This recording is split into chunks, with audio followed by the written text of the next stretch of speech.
Hello అండి. అందరికీ నమస్తే. Welcome back to ఎస్కేవైఎస్.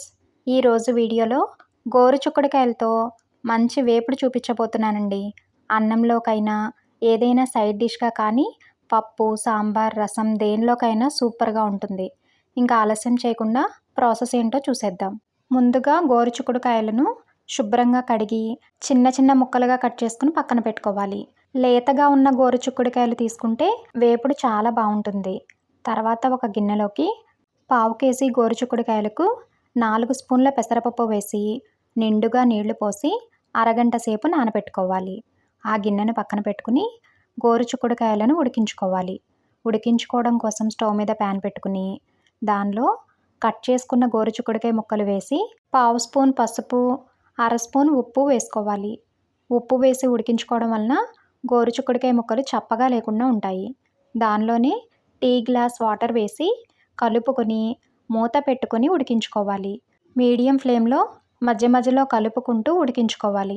అవి ఉడికేలోపు మిక్సీ గిన్నెను తీసుకుని దానిలో కొన్ని కొబ్బరి ముక్కలు వేసుకోవాలి. పచ్చి కొబ్బరైనా ఎండు కొబ్బరైనా ఏవైనా వేసుకోవచ్చు. అలాగే కారానికి సరిపడా 5-6 ఎండుమిర్చి, కొన్ని వెల్లుల్లి రెబ్బలు వేసుకుని మెత్తగా మిక్సీ పట్టుకుని తీసుకోవాలి.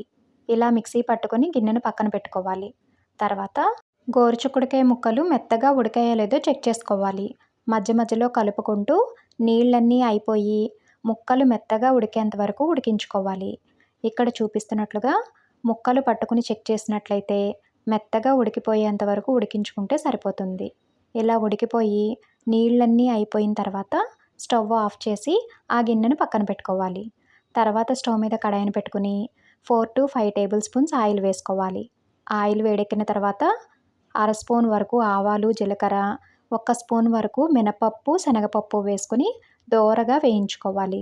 ఆ పోపు దోరగా వేగిపోయిన తర్వాత 3-4 పచ్చిమిర్చిని పొడవుగా కట్ చేసుకుని వేసుకోవాలి. అలాగే 2 రెమ్మల కరివేపాకు కూడా వేసుకుని కరివేపాకు క్రిస్పీగా అయ్యేంత వరకు వేయించుకోవాలి. అవి కూడా బాగా వేగిపోయిన తర్వాత ముందుగా నానబెట్టుకున్న పెసరపప్పుని నీళ్ళన్నీ వంపేసుకుని వేసుకోవాలి. పెసరపప్పు అంతా వేసేసుకున్న తర్వాత కలుపుకుంటూ 2 నిమిషాల పాటు వేయించుకోవాలి.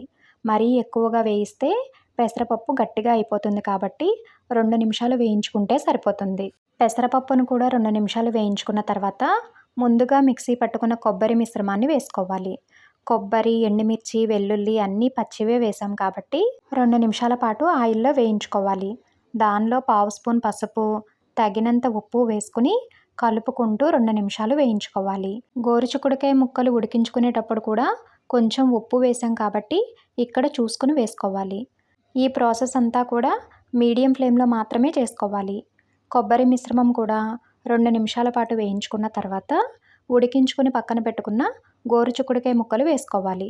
ఆ ముక్కల్లోకి తాలింపంతా బాగా కలిసేలాగా కలుపుకొని ఫ్లేమ్ని మీడియం టు లోకి అడ్జస్ట్ చేసుకుంటూ మూత పెట్టుకుని మధ్య మధ్యలో కలుపుకుంటూ 3-4 నిమిషాలు వేయించుకుంటే సరిపోతుంది. మరీ ఎక్కువగా వేయిస్తే ముక్కలు గట్టిగా అయిపోతాయి. కాబట్టి 3-4 నిమిషాల వరకు వేయించుకునేటప్పుడే ఉప్పు, కారం చెక్ చేసుకుని అడ్జస్ట్ చేసుకోవాలి. 4 నిమిషాలు వేయించుకున్న తర్వాత సన్నగా కట్ చేసిన కొత్తిమీరను కూడా వేసి ఒక్కసారి కలుపుకుంటే చాలా చాలా టేస్టీగా ఉండే గోరుచిక్కుడు ఫ్రై రెడీ అయిపోయినట్లే. అన్నంలో కలుపుకోవడానికైనా, రసం, సాంబార్, పప్పు దేనిలోకైనా సైడ్ డిష్గా కానీ చాలా చాలా బాగుంటుంది. మీరు కూడా ఈ ప్రాసెస్లో ఒక్కసారి ట్రై చేసి టేస్ట్ చేసి మీకెలా వచ్చిందో కమెంట్ చేయడం మాత్రం మర్చిపోవద్దు. వీడియో నచ్చితే లైక్ చేసి మీ ఫ్యామిలీ అండ్ ఫ్రెండ్స్కి షేర్ చేయండి. అలాగే కొత్తగా ఎవరైనా మన ఛానల్ని చూస్తుంటే సబ్స్క్రైబ్ చేసుకోండి. Thank you.